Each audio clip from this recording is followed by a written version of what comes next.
नमस्कार। मैं doctor Garima Sihag, assistant professor public administration, state administration की ई वीडियो लेक्चर सीरीज़ में आज जो हमारा टॉपिक है वो है राज्यपाल यानी कि गवर्नर। राज्यपाल और गवर्नर पर मेरे इंग्लिश मीडियम में सेपरेट वीडियोस स्टार्टिंग में मैंने बनाए हैं, वो इंग्लिश मीडियम के स्टूडेंट्स उसको देख सकते हैं। और आज का जो वीडियो है वो हिंदी मीडियम के स्टूडेंट्स के लिए है। तो देखिए, राज्यपाल जो होता है राज्य की कार्यपालिका का राज्याध्यक्ष यानी कि नामात्र की कार्यपालिका। जिस प्रकार केंद्र में हमने संसदात्मक व्यवस्था को अपनाया है और संसदात्मक व्यवस्था की विशेषता होती है कि वहाँ दो प्रकार की कार्यपालिकाएं पाई जाती हैं। तो जिस प्रकार केंद्र में राष्ट्र का प्रमुख राष्ट्रपति होता है, उसी प्रकार राज्यों में राज्य का प्रमुख राज्यपाल होता है।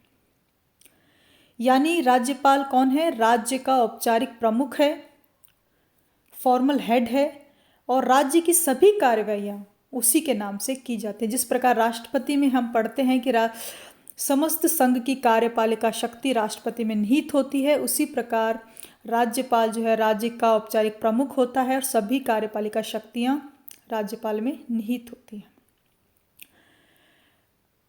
प्रत्येक राज्य का राज्यपाल देश के केंद्रीय मंत्रिमंडल की सिफारिश पर राष्ट्रपति द्वारा नियुक्त होता है। तो नियुक्ति किस प्रकार से होती है? राज्यपाल की जो नियुक्ति है भारत के राष्ट्रपति के द्वारा उनके हस्ताक्षर और मोहर के साथ की जाती है। और राज्यपाल का जो कार्यकाल है वो 5 वर्ष का होता है, 5 years।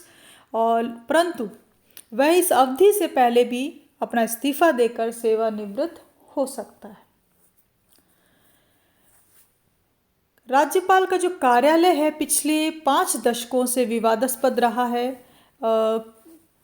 शुरुआत में केंद्र और राज्यों में समान एक ही पार्टी की सरकार होने के कारण कभी विवाद की स्थिति उत्पन्न नहीं हुई, परंतु जो कॉन्फ्लिक्ट्स या डिस्प्यूट्स जो स्टार्ट हुए वो तब हुए जब केंद्र और राज्यों में अलग अलग पार्टी की सरकारें आई और राज्यपाल ने राज्य के संवैधानिक प्रमुख की बजाय केंद्र के एजेंट के रूप में ज़्यादा कार्य किया।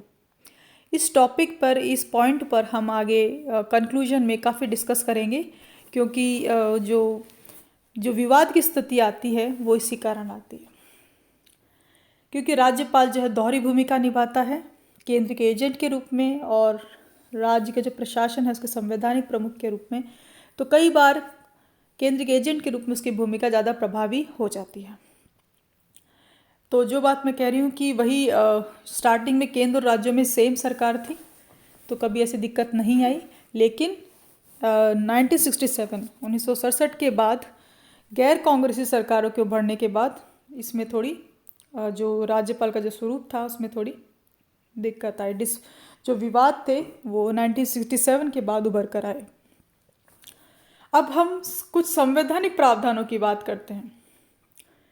तो भारतीय संविधान का जो भाग 6 है, छठा जो भाग है, वो देश के संघीय ढांचे के महत्वपूर्ण हिस्से यानी कि राज्यों से संबंधित है। भाग 6 किससे संबंधित है? राज्यों से संबंधित है। और अनुच्छेद 152 से लेकर 237 तक राज्य प्रशासन से संबंधित जो प्रावधान है वो 152 से लेकर 237 तक है। ये सिर्फ जानने के लिए है आपके पास। आपको ध्यान रखना है कि आर्टिकल जो 153 है, 153 है, वो किस चीज़ के बारे में बात कर रहा है कि देश में प्रत्येक राज्य का एक राज्यपाल होगा और एक व्यक्ति को 2 या 2 से अधिक राज्यों के राज्यपाल के रूप में नियुक्त किया जा सकता है। तो अनुच्छेद 153, प्रत्येक राज्य में एक राज्यपाल होगा। There will be a governor in each state. तो इस चीज़ के बारे में कौन कह रहा है? आर्टिकल 153 कह रहा है। और एक व्यक्ति को 2 या 2 से अधिक राज्यों का राज्यपाल नियुक्त किया जा सकता है। ये जो बात है ये 7वें संवैधानिक संशोधन से इंक्लूड की गई है, 7th कॉन्स्टिट्यूशनल अमेंडमेंट से। उसमें प्रावधान किया गया कि एक व्यक्ति को 2 या 2 से अधिक राज्यों का राज्यपाल नियुक्त किया जा सकता है। इसी के साथ आर्टिकल जो 155 है वो राष्ट्रपति की जो नियुक्ति है, राज्यपाल की जो नियुक्ति है वो राष्ट्रपति के द्वारा की जाएगी। ये आर्टिकल 155 मेंशन करता है। अब देखिए, संविधान में राज्यपाल को राज्य का संवैधानिक प्रमुख कहा है और क्योंकि राज्यपाल भारतीय राजनीति की संघीय प्रणाली का हिस्सा है, तो राज्य और केंद्र सरकारों के बीच में राज्यपाल पुल का काम करता है, ब्रिज का काम करता है। इसी के साथ संविधान का अनुच्छेद 157 और 158 जो है राज्यपाल की जो पद है, मतलब नियुक्ति के लिए निम्नलिखित योग्यताओं को मेंशन करता है कि राज्यपाल कौन होना चाहिए, कौन व्यक्ति है जो राज्यपाल हो सकता है, कौन सी योग्यताएं होनी चाहिए उसमें। तो भारत का नागरिक होना चाहिए, he should be a citizen of India. उसकी उम्र कम से कम 35 वर्ष, नॉट लेस देन 35 ईयर्स या इससे ज़्यादा हो।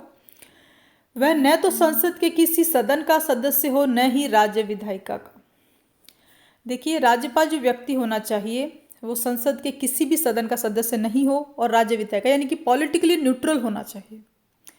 किसी लाभ के पद पे ना हो, किसी ऑफिस ऑफ प्रॉफिट, लाभ का पद जैसे किसी शासकीय पद पे नहीं होना चाहिए। यानी कि जो शासकीय पद आते हैं उसमें वो व्यक्ति ऐसा व्यक्ति एलिजिबल नहीं होगा अगर वो किसी शासकीय पद पर होगा। तो ये योग्यताएं हैं आर्टिकल 157 और 158 में। इसी के साथ आगे बढ़ते हैं। संविधान का अनुच्छेद 163 जो है राज्यपाल को विवेकाधिकार की शक्तियां देता है। यानी कि राज्यपाल स्वयं विवेक संबंधी कार्यों में, कुछ स्वयं विवेक संबंधी कार्य हैं जिनमें मंत्रिपरिषद की सलाह मानने के लिए बाध्य नहीं है। बाकी जो सामान्य कार्य हैं उनमें मंत्रिपरिषद की सलाह से काम करना होगा, लेकिन स्वयं विवेक के संबंधी जो कार्य हैं उसमें राज्यपाल मंत्रिपरिषद की सलाह मानने के लिए बाध्य नहीं है। तो कौन सी जो राज्यपाल को विवेकाधीन शक्तियां प्राप्त हैं वो हम डिस्कस करेंगे। पहले हम जो कार्य हैं राज्यपाल की, जो राज्यपाल के जो शक्तियां और कार्य हैं, पहले हम उन टॉपिक्स को डिस्कस करेंगे। तो देखिए, राज्यपाल जो है मुख्यतः राज्यपाल के जो कार्य हैं उन्हें 4 टॉपिक्स में हम डिवाइड कर सकते हैं: कार्यकारी कार्य, विधायी कार्य, वित्तीय कार्य और न्यायिक कार्य। यानी कि राज्यपाल के जो कार्य हैं executive functions, legislative functions, financial functions और जुडिशियल फंक्शंस। अब देखिए पॉइंट, नियुक्ति के जस्ट बाद हम शक्ति और कार्यों पर आ गए हैं। बाकी के टॉपिक्स हम स्टेप बाय स्टेप करेंगे, तो आप ध्यान से सुनेंगे कि कार्यकारी शक्तियों में कौन से कार्य आते हैं। देखिए, राज्य का संवैधानिक प्रमुख होने के कारण राज्यपाल को कुछ महत्वपूर्ण कार्य, काफ़ी महत्वपूर्ण कार्य करने होते हैं, क्योंकि संवैधानिक प्रमुख कौन है? राज्यपाल है। इसमें बहुमत जो प्राप्त दल का नेता है उसको राज्य के मुख्यमंत्री के रूप में नियुक्ति करना और राज्य के मंत्रिमंडल के गठन में मुख्यमंत्री की सहायता करने वाले कार्य आते हैं। यानी चुनाव के बाद जिस पार्टी ने चुनाव जीता है बहुमत से, उसके दल के नेता को मुख्यमंत्री नियुक्त करना और मुख्यमंत्री की सलाह से मंत्रिमंडल का गठन करना। साथ में जो भी कार्यकारी जो कार्य हैं, मैं पॉइंट से आपको समझाती हूँ कि किसी राज्य की जो सरकार है उसके सभी शासकीय कार्य औपचारिक रूप से राज्यपाल के नाम से ही किए जाते हैं।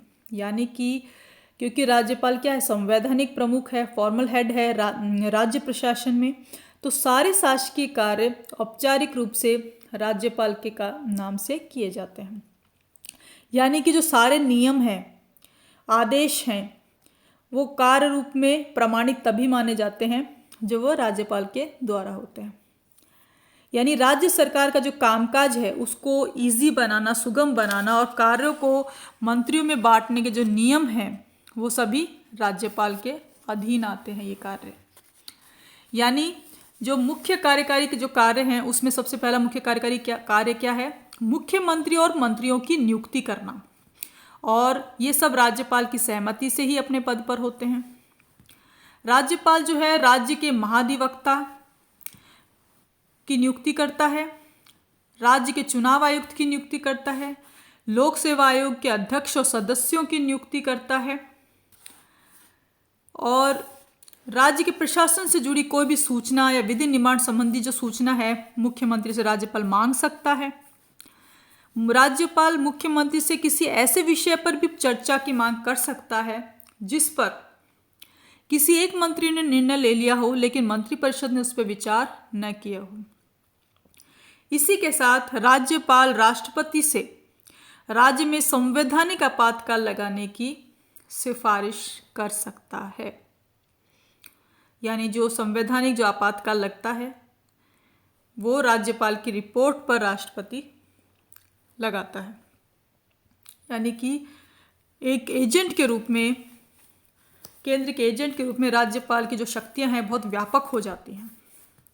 तो ये सभी शक्तियां कौन सी शक्तियां हैं? कार्यकारी, एग्जीक्यूटिव पावर्स हैं। इसी के साथ हम आते हैं विधायी शक्तियों पर।